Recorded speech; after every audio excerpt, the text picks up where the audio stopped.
All right, December 29th, 2025, last couple of days of the year, the secular year anyway, and we're talking about post-Hanukkah blues, how to keep ourselves inspired. And so my go-to always is let's go back to basics, right? Let's go back to foundational ideas. And of all the most foundational ideas of all, the best place to look, my favorite source, I'll put up, of course, sources on the board for you. Feel free to look them up yourself. I love the Meslias Yesharim. Oops, I misspelled that. Meslias Yesharim. Okay, for those of you who have not yet had the great pleasure of learning this book, you should.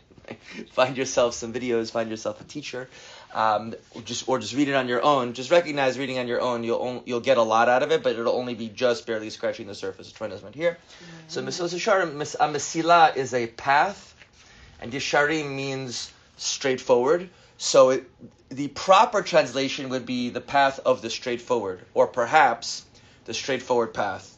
Hebrew can work both ways. But it's usually translated as path of the just, even though Yesharim has nothing to do with justice as a translation.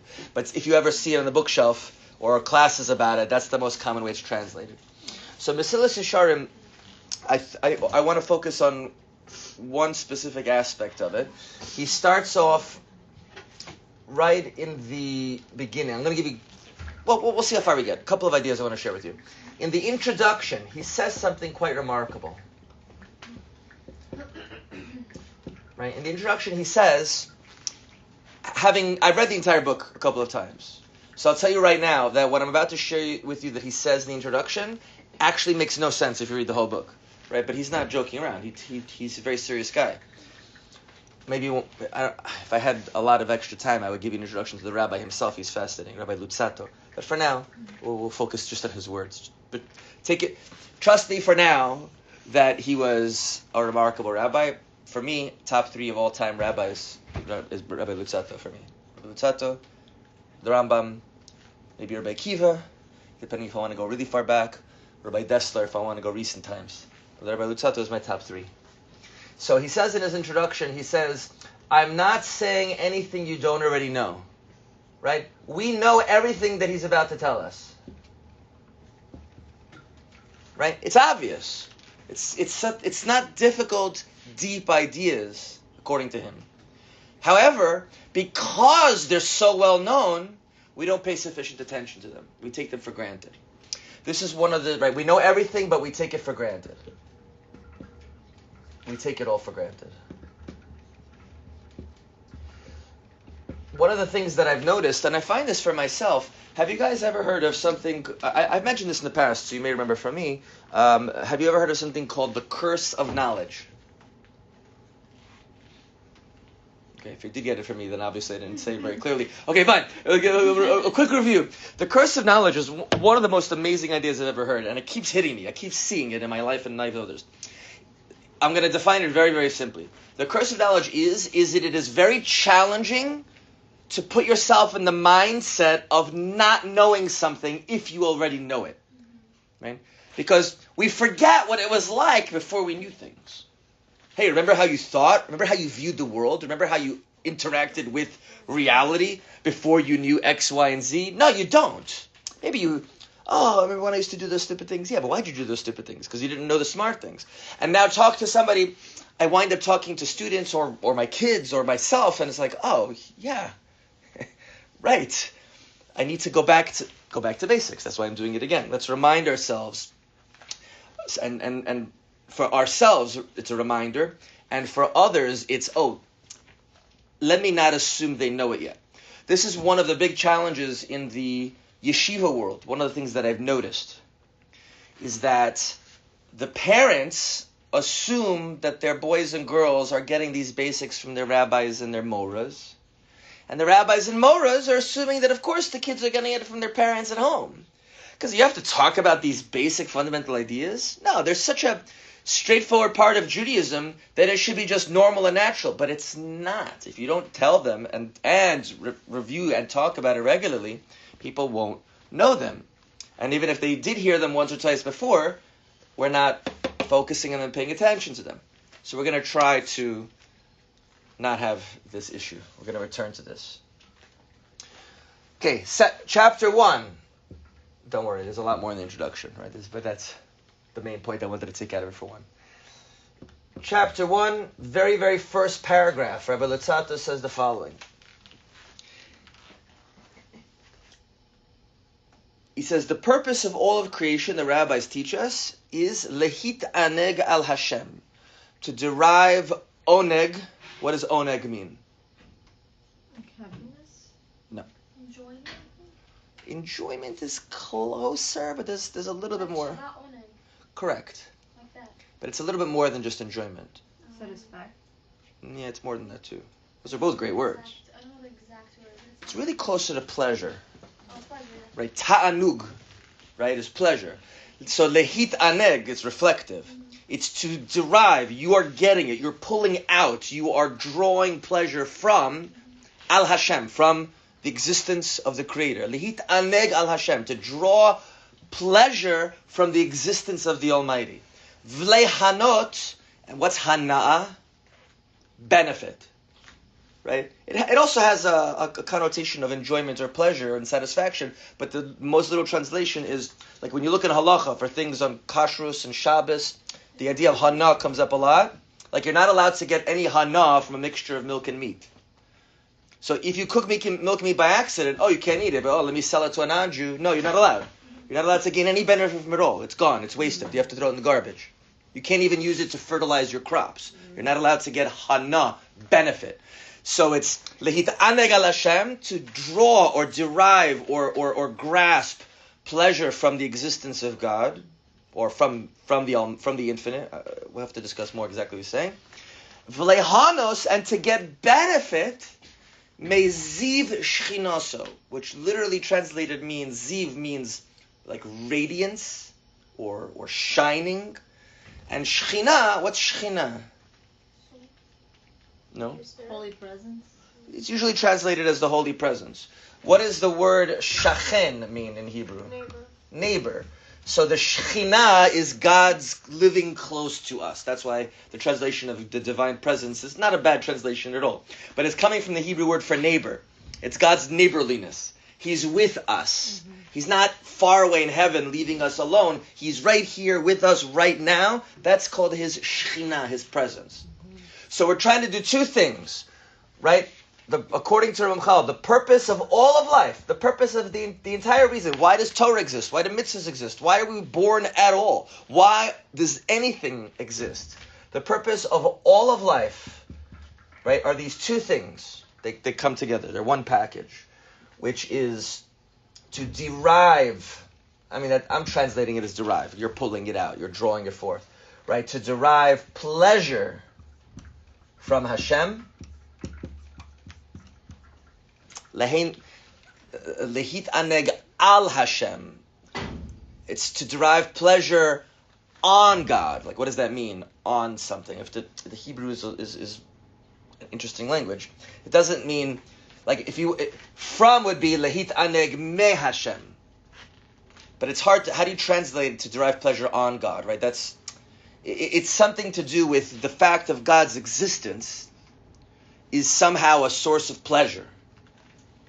And the other one is benefit from the radiance of his presence. Now, just breaking down these words and trying to understand them very deeply could really be an entire semester of classes. This is incredibly deep ideas. We're not going to do that right now. For now, I'm just trying to point out the main concept. We're going at least one more major concept, and we'll flesh it out a little bit, and then we'll see if we have time, questions, more things. Okay. Everyone's with me so far? This on its own is unbelievably not appreciated by people who should know better. Again, curse of knowledge, or what he says in the first chapter, yeah, we know, but we don't pay attention, we take it for granted. You know, how many kids in yeshiva, how many boys and girls in seminary or older classes, if you ask them, just grab somebody by their payas, well, maybe not you, they're showing probably, right? But if I grab somebody by their payas, and I'm like, chew! Don't worry, I'm Jewish also. This is not an anti-Semitic attack. I just want to, right? Why are we here? Why are we created? Some people will say this because they've learned Meslias Yesharim, or they heard it from their Rebbes, or they thought about it, but many don't. If Rabbi Luzzatto is saying that this is the whole purpose of life, every single Jew, from the time that they're 7 years old, should be able to answer this in 1 second.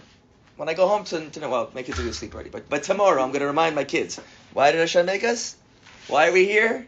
Because He loves us and He wants the most for us, right? That's how you would say it to kids. This is already, the language here is too deep, but that's how you would translate that idea to kids. Hashem loves you and wants you to get the most out of life. And our kids should know that right away. Our students should know that. Our family should know that. We should know that.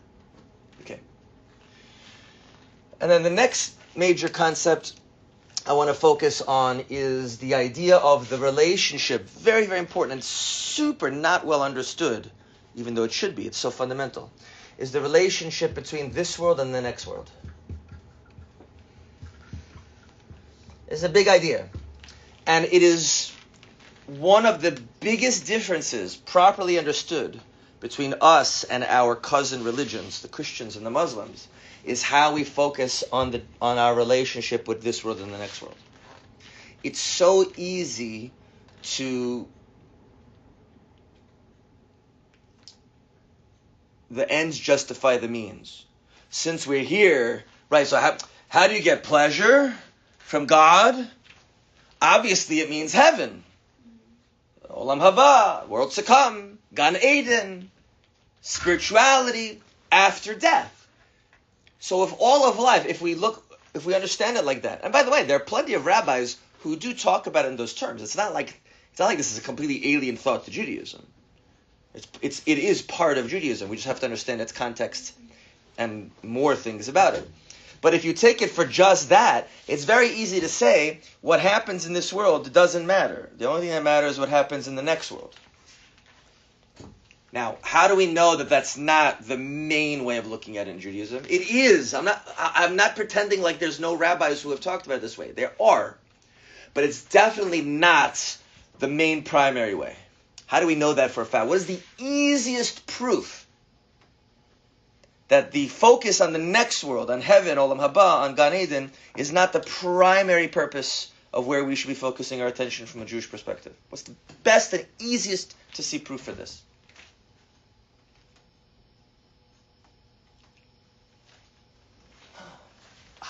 It's worth waking up this morning just to be able to understand this. Because if you come over here, right, what is this book? Chumash. What is Chumash? 5 books of Moses. Right? Is this the most important book in Judaism? Yes. You know it doesn't mention Olam Haba or heaven even one time? Gan Eden is not. There's a physical place, Gan Eden, but it says nothing of a spiritual afterlife called Gan Eden. It doesn't say anything about Olam Haba. Olam Haba doesn't appear in Chumash. Shamayim is a physical thing. The heavens. And even in modern Hebrew we say that. But the idea of Shamayim being a spiritual place does not appear one time in the 5 books of Moses. There are even non-Jews historically who have said, these Jews don't believe in an afterlife. Which is crazy. Because it's not mentioned? Because it's not mentioned. Okay, that means they didn't pay attention to all the other scriptures, because we have a lot of prophets, and we have a lot of writings, and we have all the rabbis' writings. So we talk about the world to come all over the place. But it's not mentioned even one time in the Torah itself. Isn't it mentioned in Kabbalah? Yeah, but Kabbalah's not in the 5 books of Moses. Oh, that's right. It's all over. I'm saying if you take a look at Chumash, Torah, you go into the Aron HaKodesh, the Holy Ark here, and you take out the scroll that God told to Moshe what to write down. It's the most holy and most important book, obviously. And you open it up and you go from cover to cover. And, okay, the rabbis say there's hints here and hints there and hints there. But if it's so important to go to the next world, it shouldn't be hinted. Look at all the other religions. Whether it's the Christians or Muslims or whoever believes in a heaven, it's all over the place. It's all they talk about. Just when after Charlie Kirk's assassination, when they had that big get-together a week later, how many people talked about heaven? Every single one of them. That's like their number one thing. Jesus in heaven, Jesus in heaven. That's all they're talking about, right? Meanwhile, we have Moses. By the way, my favorite joke of all time. What's the difference between Christianity and Judaism? It can be defined in one sentence. Jesus saves, but Moses invests. You can tell your friends that one. Okay. And obviously the Muslims, of course, also. That's all they talk about. 72 Virginians or whatever they're getting, whatever. So, it's like, I always joke, it's like, there's a typo in the Quran, and there's actually Virginians instead of virgins, and it's like very confusing to them. Why are all these Americans here? It's very strange, like, why is George Washington and Thomas Jefferson and James Madison in heaven? It's like, it's Virginians, it's a typo, one little letter, it throws everything off. Okay, that being said, I think once I was watching an interview, and this woman was interviewing an Islamic priest, what do they call it, imam, and she goes, and what do women get in heaven?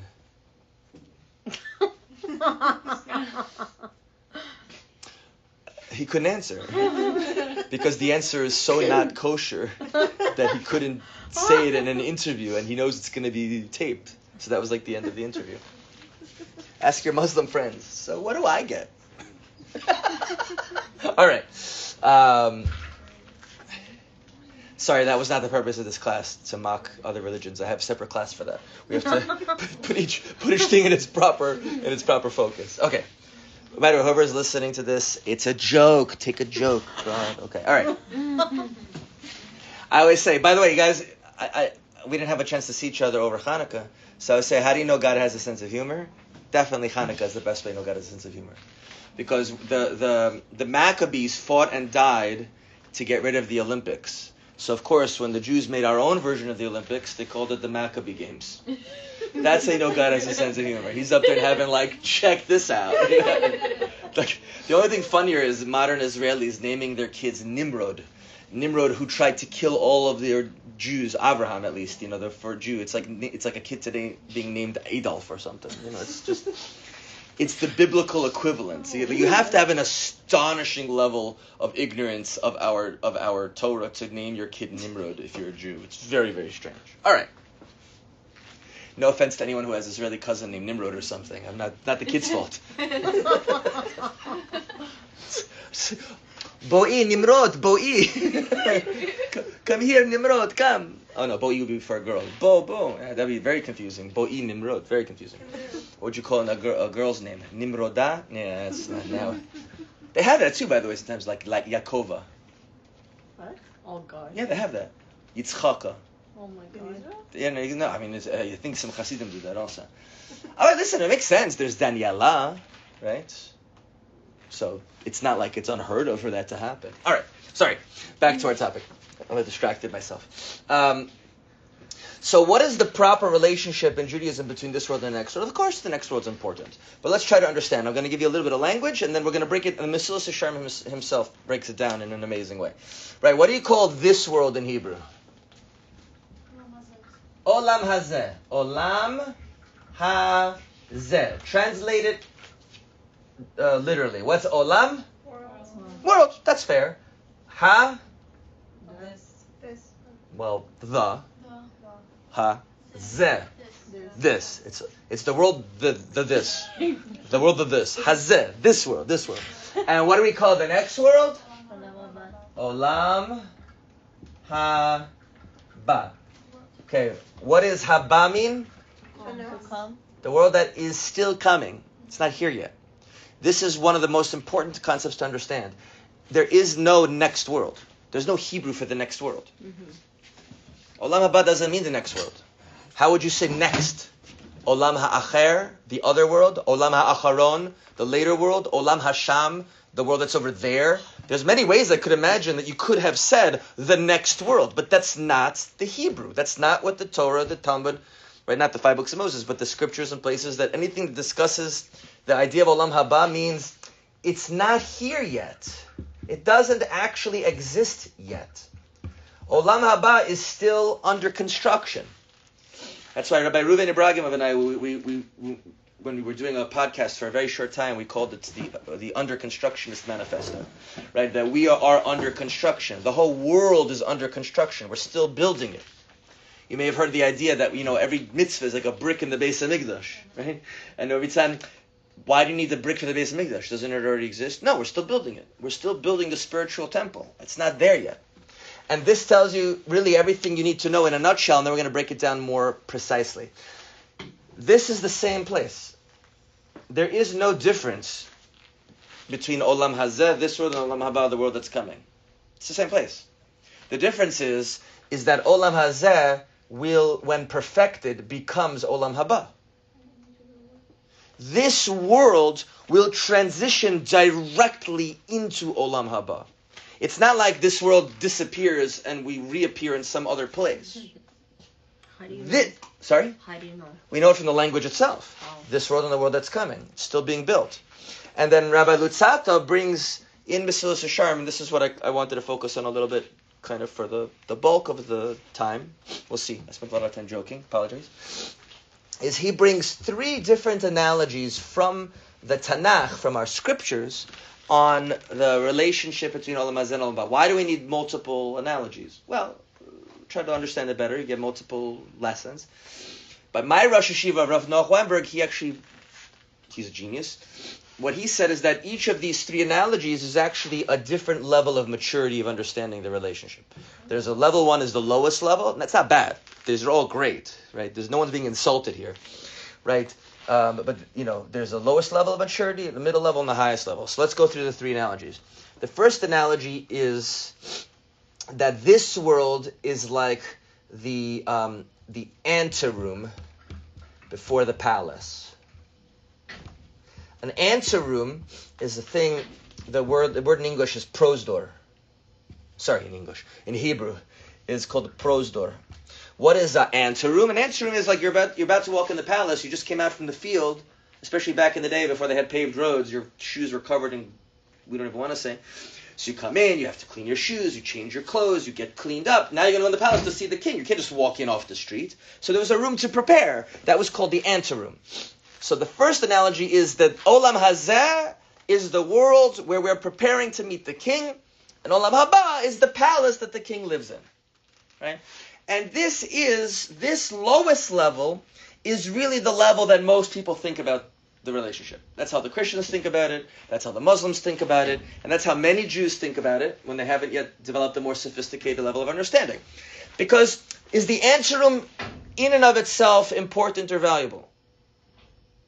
No. It's completely unimportant. The only reason it has any value at all is because that's where you prepare to go into the palace. The only thing that matters is the palace. If you didn't need the anteroom, you wouldn't go into it. You're only going in because you have to, because you're dirty.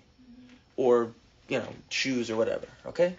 So this is the lowest level. That this world means nothing except only in that it helps you to prepare to go into the next world. That the only thing that matters is the next world. And is there any connection between the anteroom and the palace? I mean, yeah, there's a doorway. But other than that, there's no connection between them. You don't have to have the same kind of floors or walls. Like, this could be marble and gold and silver. This could be some brick and garbage. It doesn't matter. It doesn't have any connection. Other than you just have to go there to get ready to go in there. Okay? Any question on that? Makes sense? Okay. The second analogy the rabbis bring. Have you guys heard this analogy before, by the way, the anteroom? Oh, okay, you learn a lot of new things today, Baruch Hashem. It's worth it for me to come. I have something to share. Okay, so the second analogy is the one who cooks during the week will eat on Shabbos.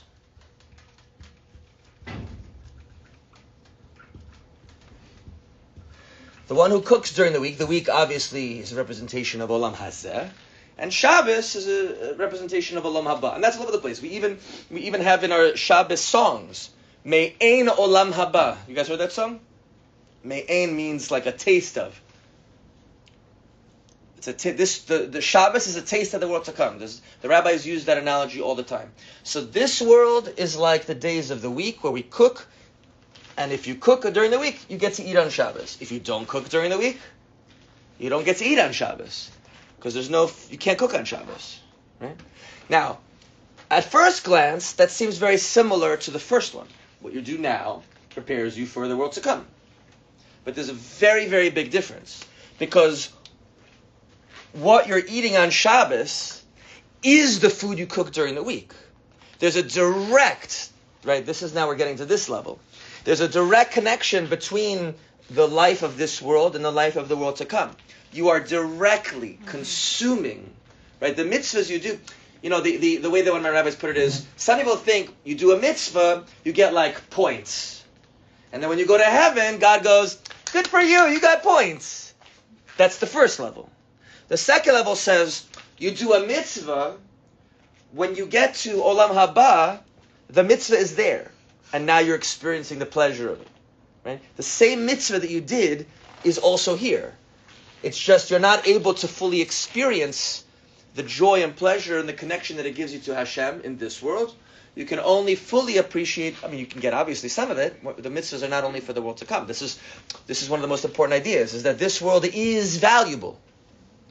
This world has its own intrinsic value. Mm-hmm. There's a fascinating, it's really actually kind of a crazy idea, right? It says, do you know that Jewish men are told by the rabbis, it's a custom, it's not a mitzvah, but it's a very, very strong custom, that they're not allowed to walk into a cemetery with tzitzis hanging out. They have to tuck their tzitzis in. Has anyone ever heard this before? Right? Why? It says that the dead won't be jealous. Because you're shoving in their face, you can't do mitzvahs anymore. I can still do mitzvahs, I'm alive. You're dead, you can't do mitzvahs. Now that is it's a very strange custom at first glance. First of all, if you're hearing it for the first time, it might sound weird. Because aren't they in a better place? Aren't they in heaven? Aren't they of course they're not in Olam Haba yet, right? Because Olam Haba is not here yet. But aren't they in a spiritual place? Aren't they enjoying the reward for the mitzvahs they did? Why should they be jealous of you? Isn't that what we say? When somebody passes away, we tell people, oh, they're in a better place now. And there's a lot of truth to that. I'm not taking away from that at all. But in terms of understanding the value of the mitzvahs that we do, the Torah that we learn, the relationship that we have with God, that's all done here. My Rosh Yeshiva of Noach Weinberg, he told us this many times. I heard him say this on more than one occasion. Something that's I'm going to admit it's a little scary. Okay, I'm not here to scare you, but it's a little bit of a scary idea, but it just shows you the power of this. He said, the mistake you're making talking to us guys in yeshiva. The mistake you're making is you're thinking, okay, I don't really love God right now. I'm not really close to God right now, but I'm doing mitzvahs. I'm learning Torah. And when I get to the next world, then I'll love God. And he said to us, no, my friends, if you don't love God now, you're not going to love him there either. You think it's just going to magically appear out of nowhere? It's a relationship. You build the relationship here. Yes, you'll experience it fully without the physical body and the troubles of this world to distract you and hold you back. But if you don't have it now, you don't have it there magically. That's the first level. We're trying to get more mature. Here is where we build the relationship. Yes, it's true, there's where we're going to experience it. But if you don't build it now, you don't have it there either. So that's the second level. A direct connection and correlation between what we do in this world and what we experience in the next world. Now, on this level, there is still a hierarchy. Which one is still greater and more important? The world to come, obviously. Right? Shabbos is the point, right? You're cooking because you want to eat on Shabbos. You're not cooking during the week to eat during the week. You are, obviously. Yeah, but I'm saying, the cooking we're talking about is the cooking for Shabbos. So still, Olam Haba on this second level is in many ways considered to be higher and more important. But at least now you're giving a little bit of due to the stuff we do in this world. Okay, third level. The third analogy Rabbi Luzzatto brings is that this world is like the dry land, and the next world is like the ship at sea. And if you prepare provisions to bring onto the ship, then you have what to live. And if you don't have what to live. Right? So again, at first glance, if I didn't have my Rabbi Rav Noach Weinberg explaining the difference between these three, at first glance, they all sound very similar. You prepare here, you get there. You prepare here, you get there. You prepare here, you get there. Mm-hmm. But when you look more subtly, now you can already see the difference between level 1 and level 2. What's level 3 telling you? In our life. When you do mitzvah, you get a lot of. So that's true about all three. right? But the difference is in the relative importance. Level 1, the ant room is utterly unimportant. Level 2, the week is still less important, but at least it's important. But guys, level 3, what's the real life of human beings? On a ship at sea or living on the land? It's living on the land. We're not permanent sailors. That's not a normal thing for human beings. This third analogy, my Rosh Yeshiva says, shows that in many ways, on the very highest level of maturity, you can actually look that this world is the main point. This world is the ikar, as we say in Hebrew. It's the essence. It's the point of it all. And the ship at sea, that's secondary. Olam haba is secondary to Olam hazeh from this level of maturity. How could that possibly be? Right? This is so foreign. This is so far from us in our normal understanding. Well, and okay, I get that. That's why it's the highest level. Right? I'm not pretending like I'm on this level. I'm happy if I can sometimes remember to be on level 2. Sometimes, if I remember. Most of the time, we're like, that makes sense. But why is that? He says, because let's follow the logic. Olam haba is the place where you experience your relationship with Hashem. Fully. Because you can still experience it in this world. But it's true, you're not going to experience it fully in this world. You can't. Because the body holds us back. Rabbi Luzzatto talks about it all the time. He says the physical world was created to hold us back from our full experience of our relationship with Hashem. Because if it didn't, we wouldn't have free will. Because the moment you would do one mitzvah, you would be so blown away, you would never stop doing mitzvahs. The moment you would do one avera, one sin, you would be so hurt by how much it distanced you from Hashem, you could never bring yourself to do another sin again. And so to maintain free will, the full light of the soul and the full light of the Torah and the full light of the mitzvahs is dimmed in this world.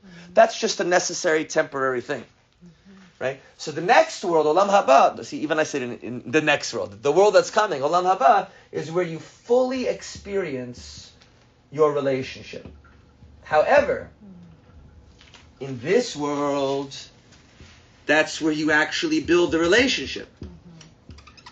And so you can hopefully begin to understand why what's more important, the actual building of the relationship or the experiencing of it. So you could understand that there's a perspective. Obviously, this is so important, right? That's what Rabbi Luzzatto starts off saying. The whole point of life is to derive pleasure from Hashem. But remember, he doesn't say which world here. He's not emphasizing the world to come. He does say later, but if you read the whole thing, within a few paragraphs after this, he says the main place of experiencing that relationship is Olam Haba. But throughout the text, he brings these different levels. And so my Rosh Yeshiva of Noach Weinberg, he says that if you get to this third level, what you're really saying is the unbelievable preciousness and joy that every single mitzvah that we do, every single word of Torah that we learn and express, every time we work on our character, every time we try to connect ourselves to our best Jewish self, says, is so much more important than any what's coming later. Because you'll get it. You'll get there. And why is this important? So I'll leave you with a thought.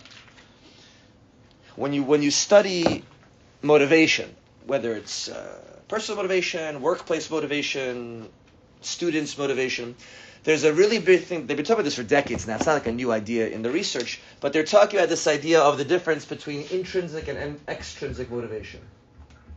Intrinsic versus extrinsic.